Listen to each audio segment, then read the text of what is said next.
এই মেয়েটা এই দোকানে আসলো, এই ভাইটাও দোকানে আসলো।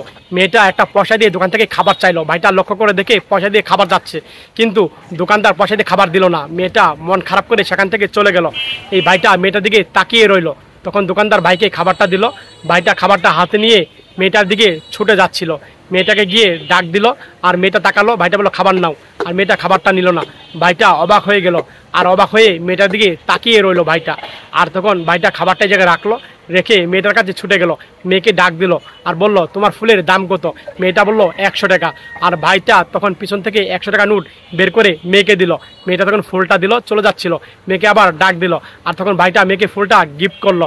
আর তখন মেয়েটা কি সুন্দর করে তাকালো। ভাইটা তখন কল্পনা দেখা শুরু করলো। মেয়েটা কতজনের কাছে গিয়েছিল ফুলটা বিক্রি করার জন্য, বলছে আমার অনেক ক্ষুধা লেগেছে, ফুলটা নেন। কেউ নিয়ে নেয় ফুলটা। আর তখন ভাইটা দেখছিল, এই ভাইয়ের কাছে গেল, ভাই ক্ষুধা লেগেছে, আমার ফুলটা আপনি নেন। আর তখন এই ভাইটা কিন্তু ফুলটা নিল না, ভাইটা দেখতে পেলো। আর এই ভিডিওটা ভালো লাগলে মন থেকে শেয়ার করে দিবেন সব ভাই, বেশি বেশি করে শেয়ার করে দিবেন সব ভাই।